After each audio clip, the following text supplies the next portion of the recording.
Good afternoon.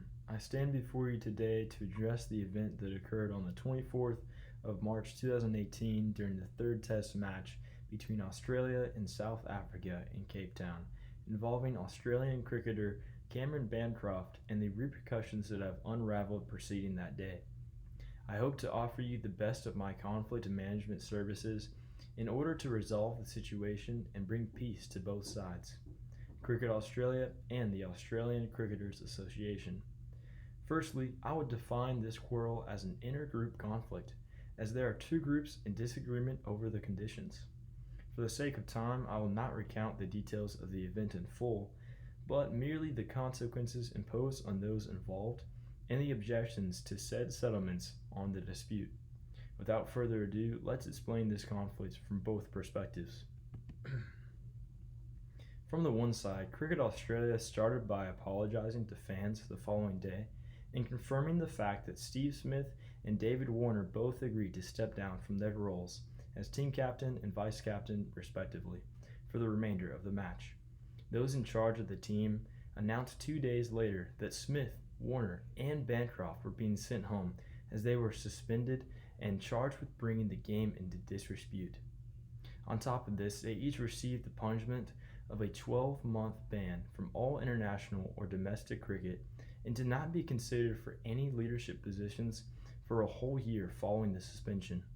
Cricket Australia also made an announcement that they would review in full the culture and conduct of Australia's national cricket teams.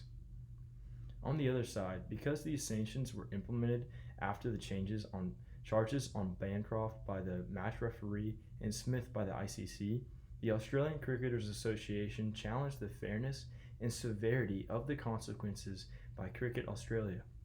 These claims were made on the basis that the sanctions were out of proportion and greater than those imposed by the ICC and unprecedented from disciplinary action imposed on similar offences in the past. As the Union for Australian Professional Cricketers, it makes sense that this organization would want to respond to Cricket Australia's sanctions. While I understand the choices made by Cricket Australia as they are trying to save the reputation of the team, I also recognize the side of the Australian Cricketers Association that the punishments on Smith, Warner, and Bancroft may be a bit harsh. When discussing this issue, it is important to identify the underlying mutual interests between Cricket Australia and the Australian Cricketers Association. The first being to maintain the integrity of cricket in Australia. It is in the interest of both parties to keep the values historically upheld by players and teams alike, not only for the sake of the fans, but for the personal ethics of cricket as a whole. Another mutual interest would be for the sake of future incidents.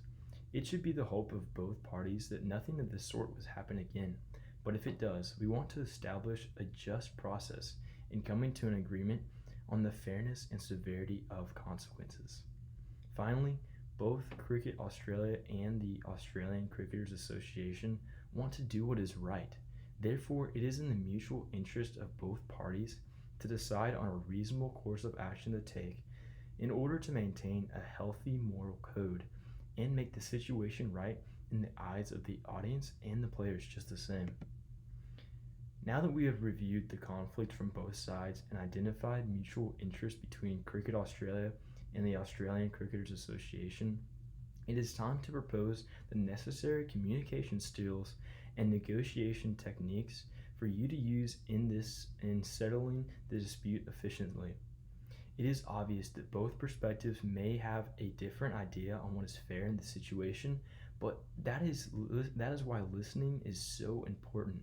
I want to promote transparency between the two parties by making all intentions clear. So, I propose that you communicate by having concise language when outlining all the options of the agreement. Instead of having debate, dialogue will allow you to work for a common resolution. Active listening with the purpose of understanding will be the key to arriving at a consensus over the details of Cricket Australia. Rather than using distributive bargaining, which gives to one side only by taking from the opposing side, I suggest using integrative bargaining to arrive at a fair win-win solution. Assuming that an option exists to benefit both parties will help expand the pie and leave both parties satisfied in the verdict of the sanctions. This will require a greater amount of cooperation, but this strategy will focus on developing a mutually beneficial agreement based on the needs, desires, concerns, and fears which are important to each side. Finally, I want to identify some factors that may be a barrier to arriving at agreement. In order to better prepare you for managing this conflict between Cricket Australia and the Australian Cricketers Association. While it may seem like a lot is at stake, one barrier to effective collaboration in this situation is the personal ties each party may have to the outcomes.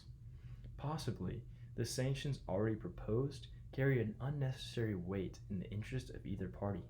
So, I want to encourage both sides to take a step back and evaluate the circumstances and the results of decisions in order to meet in the middle on what is a fair solution for the dispute. Overall, this case is a complicated one, which may produce uncertainty for cricket in Australia, but it is my hope that both parties will not avoid this challenge. As stated before, negotiation in this conflict will be built upon how effective each side communicates and is willing to work with the other party. I am confident that there is a solution which satisfies the interests of both Cricket Australia and the Australian Cricketers Association, but it is up to you to responsibly work with the other perspective in an agreement. I hope that my evaluation of this situation has found you well, and if you're willing to collaborate more on my conflict management services, then I am glad to help each organization do so. Thank you.